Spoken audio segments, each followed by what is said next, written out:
everyone, this is ICO Talk. My name is Yelena. Today my guest is Konstantin Kurbatov, Managing Director of BANKEX. Hello Konstantin, thanks for joining us. Hi. Okay, so first of all, please tell us a few words about BANKEX. What is the main idea behind the project? BANKEX, it's a company that works in financial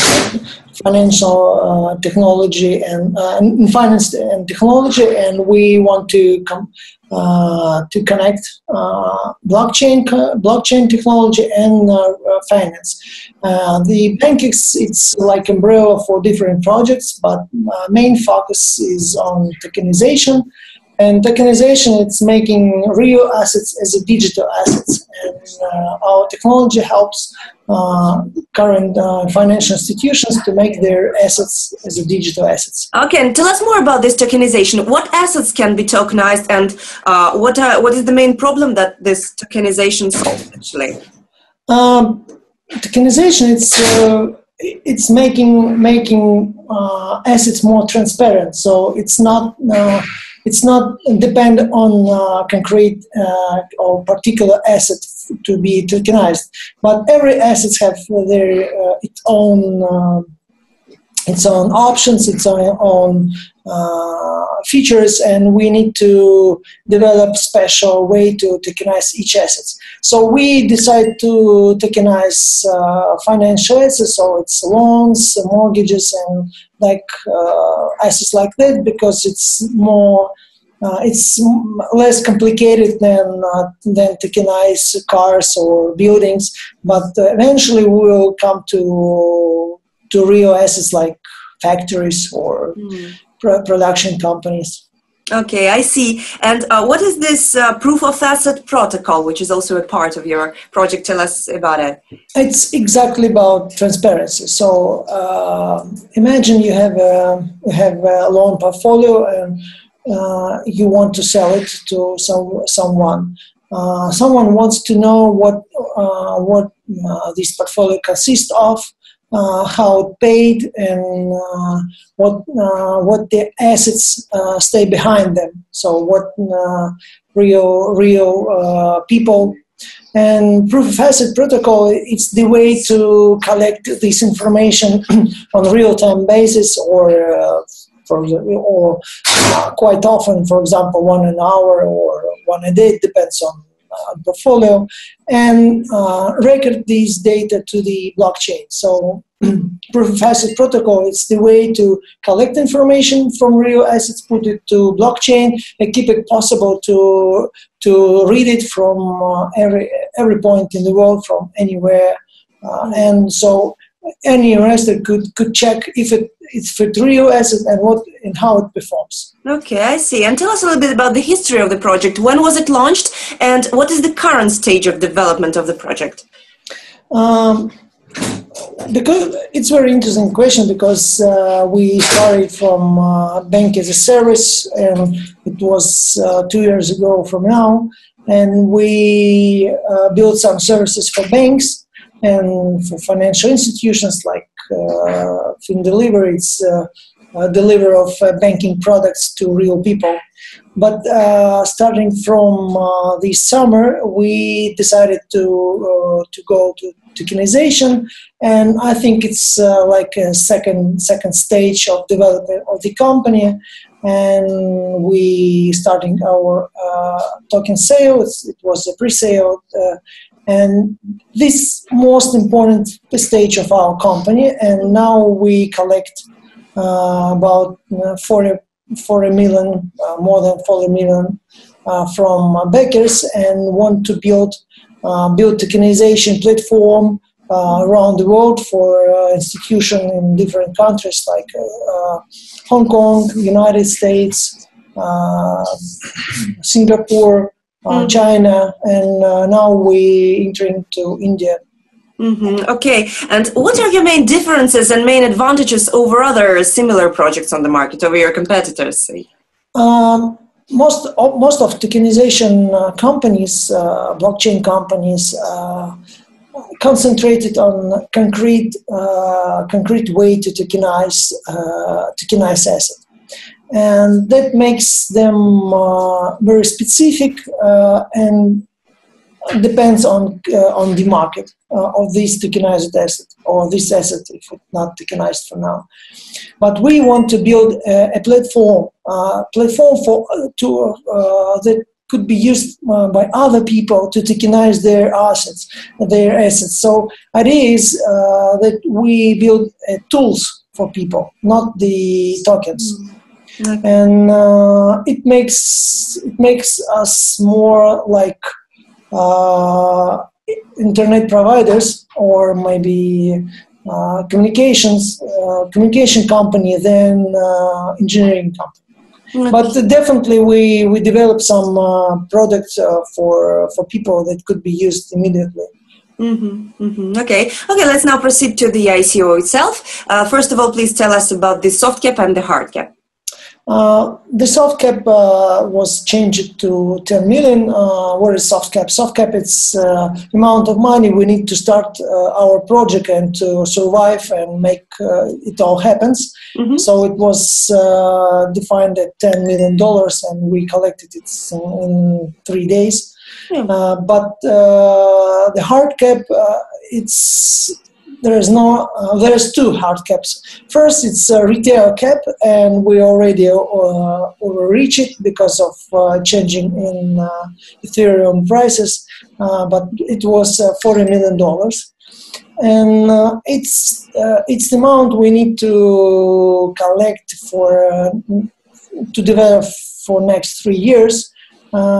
If we develop all the project we want, it's enough to build them, and this amount of money enough to operate.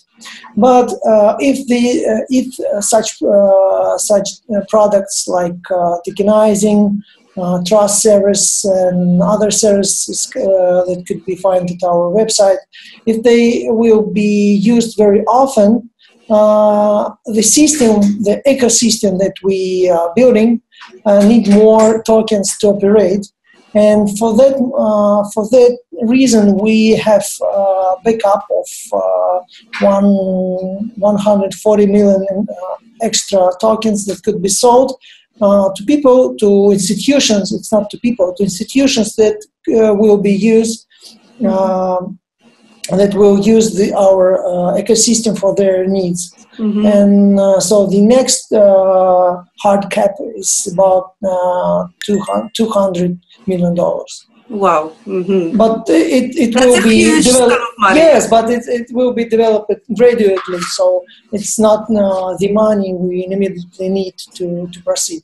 So if we build good stuff, I definitely am sure that it will be even more. We need money even more to the system, because hard cap, it's not the money we take to us. It's the money that comes to the system, and people use them. So it's not right thinking about that like money that company takes to their account and spends.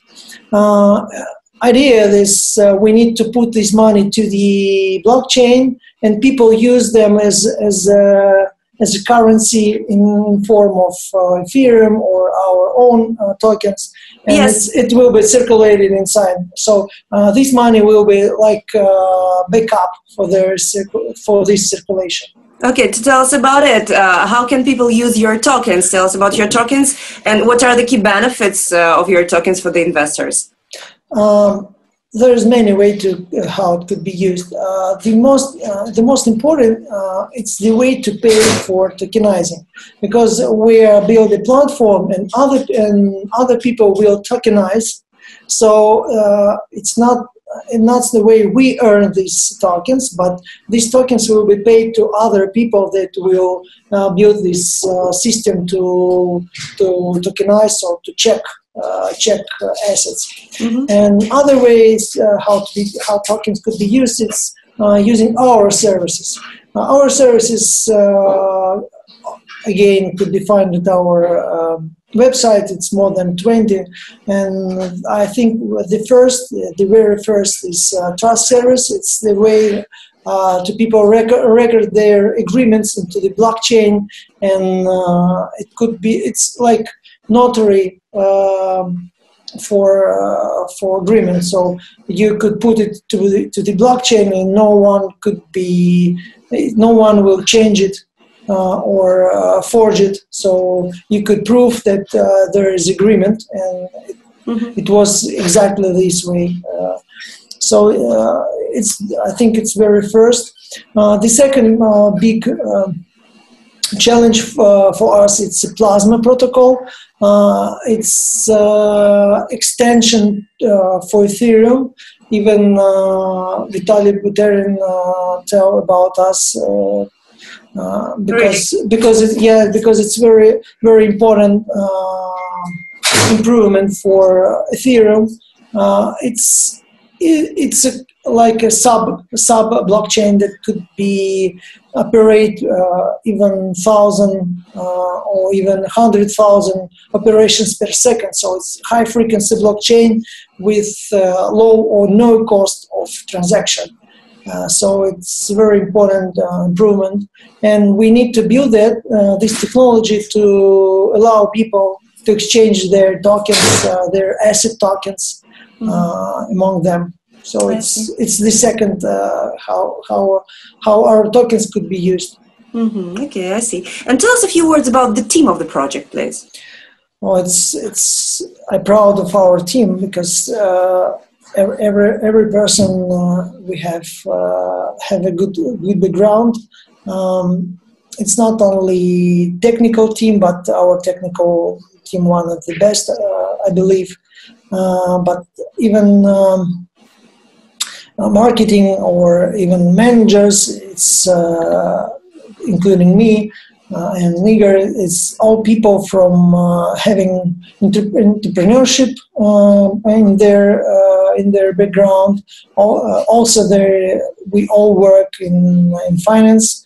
We have finance education. And it helps us to proceed making less mistakes than in average in such unsustainable ground like entrepreneurship. Okay, I see. So it helps us, our experience. So we collect people with great experience. That's great. Okay, and what do you personally think about the future of the ICO market? It's very interesting because it's changing every month. Even since summer, landscape of ICO really changing. I think future will also other than it's now, because now we can see less ICOs just for now, but I think the amount of ICOs will increase. And it will be at least 10x than today. So I believe there will be many ICOs, but the amount collected per one ICO will be less than 1 million, because now why it's so? Because now ICO need to build the infrastructure like BANKEX. So it's very, very expensive thing to build infrastructure, and you have to collect expensive developers, and so many people need to be collected and work as one team. And when it will be built in 1 year, in the next year, it became the stage of application, and to build application over blockchain. I think it's not need to be big team. About 10 or 20 people is enough, and such ICO could be less than 1 million in their soft cap or hard cap.